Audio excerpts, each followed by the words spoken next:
사도행전 5장. 아나니아라는 사람도 자기 아내 삽비라와 의논한 후에 자기 땅을 팔았다. 그런데 아나니아는 땅 판 돈의 일부를 따로 떼어놓고는 나머지 돈을 사도들에게 내어놓으면서 그것이 땅 판 돈의 전부라고 하였다.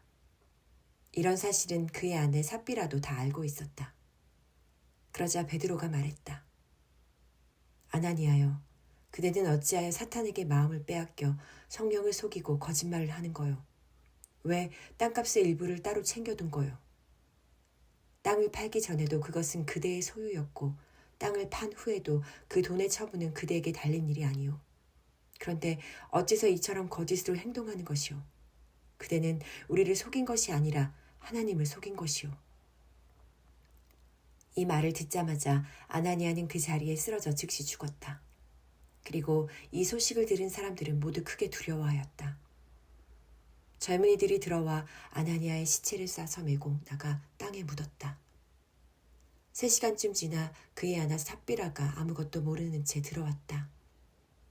베드로가 그 여자에게 물었다. 그대와 아나니아가 땅을 팔아서 받은 돈이 그게 전부요? 그러자 여자가 대답했다. 예, 그게 전부입니다. 그러자 베드로가 그 여자에게 말했다. 어찌하여 그대들은 서로 짜고 주의 영을 시험하려고 하는 것이오. 보시오, 그대 남편을 묻고 돌아온 젊은이들이 지금 막 문 밖에 와 있어. 그대도 그들의 손에 또한 실려나갈 것이오. 바로 그 순간 그 여자도 베드로의 발 앞에 쓰러져 죽었다. 젊은이들이 들어와 여자가 죽어있는 것을 보고는 그 시신을 메고 나가서 남편 곁에 묻었다.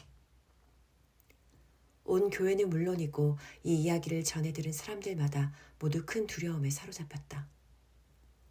사도들은 사람들 가운데 많은 기적과 놀라운 일들을 향했다. 그리고 믿는 사람들은 모두 한마음이 되어 성전 안에 솔로몬 행각에 모이곤 했다.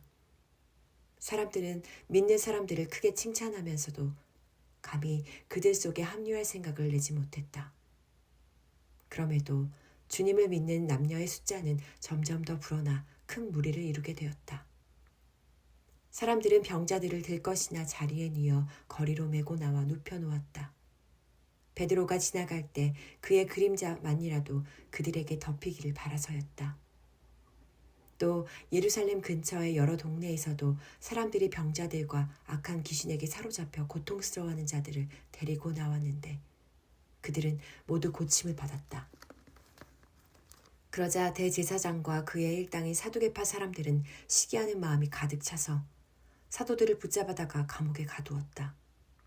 그런데 그날 밤 주님의 천사가 나타나 감옥 문을 열고 사도들을 밖으로 데리고 나오면서 말했다.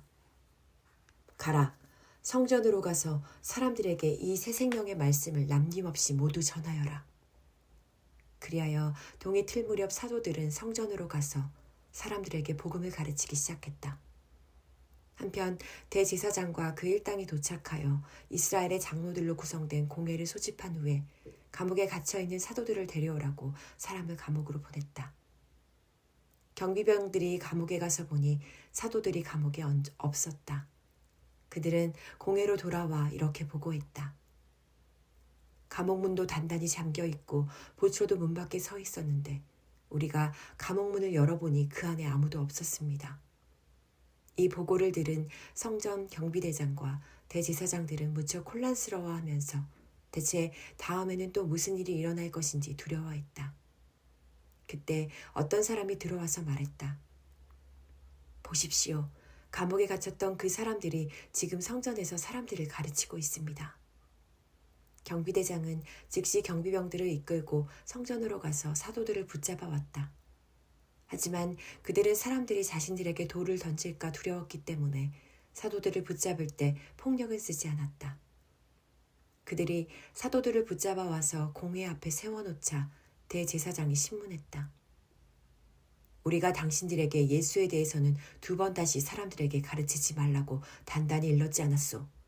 그런데 당신들은 온 예루살렘에 예수의 가르침을 퍼뜨리고 있소. 게다가 당신들은 그 사람이 흘린 십자가의 피에 대한 책임이 우리에게 있다고 뒤집어 씌우고 있소. 베드로와 사도들이 대답했다. 우리는 사람이 아닌 하나님께 복종해야 합니다. 우리 선조들의 하나님께서는 여러분이 십자가에 매달아 죽인 예수를 다시 살리셨습니다.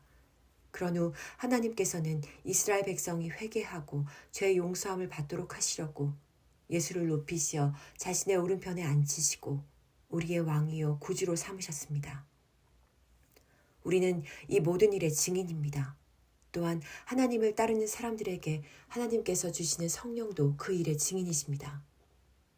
이 말을 듣고 공회 의원들은 크게 격분하여 사도들을 죽이려고 했다. 그때 바리새파에 속하는 가말리엘이라는 사람이 자리에서 일어났다. 그는 율법교사로서 이스라엘 뭇 백성들에게 존경받는 인물이었다. 그는 자기가 발언하는 동안 잠시 사도들을 밖으로 내보내달라고 요구했다. 이윽고 가말리엘이 동료들에게 말했다. 이스라엘 사람들이여, 이 사람들에게 하고자 하는 일에 대해 삼가 깊이 생각해 보는 것이 좋겠소. 이전에 드다라는 사람이 일어나서 자기가 위대한 사람이라고 주장하니 400명이나 되는 사람들이 그를 따랐소. 그러나 그가 죽임을 당하자 따르던 사람들이 제각각 다 흩어져 버렸고 그 모든 일이 아무것도 아니게 되었소. 그 뒤에 인구조사를 하던 해에도 유다라는 갈릴리 사람이 일어나서 백성들을 선동하여 많은 패거리들을 이끌고 다녔지만 그가 죽임을 당하자 그를 따르던 자들도 다 흩어져 버렸소. 그러므로 나는 이번 경우에 대해 여러분께 제안합니다. 이 사람들을 그냥 내버려 두시오. 그들을 자유롭게 풀어주시오. 만일 그들의 사상이나 행동이 사람에게서 나온 것이라면 그들은 분명 망하고 말 것이오. 그러나 만일 하나님께로부터 나온 것이라면 어떻게 여러분이 그들을 막을 수 있겠소? 그러다가는 여러분이 하나님과 맞서 싸우는 자들이 될까 봐 두렵소. 공회는 가말리엘의 말이 옳다고 여겨 그의 제안을 받아들였다. 그래서 그들은 사도들을 불러들어 매질을 가한 후 예수의 이름으로는 다시 말하지 말 것을 명령하고는 풀어주었다. 사도들은 예수의 이름 때문에 박해를 받게 된 것을 영광으로 여겼기 때문에 오히려 기뻐하면서 공회를 떠났다. 이후에도 사도들은 날이면 날마다 성전에 들어가서 그리고 가정집을 일일이 돌아다니면서 예수가 곧 그리스도이심을 널리 가르치고 힘차게 선포했다.